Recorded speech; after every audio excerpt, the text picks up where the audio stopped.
এই বাংলাদেশের থেকে আনসার বাহিনী নামের শব্দটাই উঠে দিতে হবে। এই মাদার চোদরা এতটা বছর ধরে কোনো দাবি সরকারের কাছে কাই নেই, এখন অস্থায়ী সরকারের কাছে দুনিয়ার দাবি নিয়ে আইছে। এই মাদার চোদকে কোনো বাংলাদেশে ঠাই হবে না। গত 17 বছর ধরে এরা সরকারের চাটা গোলাম, এরা আমলিকির আমলে এরা প্রতিষ্ঠিত হয়েছে। এদের দাবি দেওয়া যা ছিল এরা সরকার শেখ হাসিনার দ্বারা চাই নাই কেন, এখন অস্থায়ী সরকারের দ্বারা সব দাবি দেওয়া। বাংলাদেশের মানুষ কুমিল্লা, ফেনী, নোয়াখালী, লক্ষ্মীপুর নিয়ে ব্যস্ত। প্রায় 36 লক্ষ মানুষ ঘরবাড়ি ছাড়া, ওইটা নিয়ে। আর এরা ঢাকা শহরেতে আমাদের ছাত্র ভাইদের উপরে হামলা চালাচ্ছে এবং কি সচিবালয় ঘিরাও করে রাখছে, অনেক গাড়ি ঘোড়া ভেঙ্গে লাইতেছে।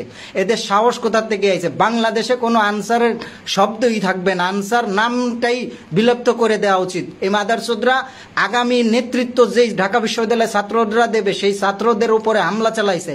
এরা আমলিকির পশুর এবং কি আমলিকির পেটুয়া বাহিনী।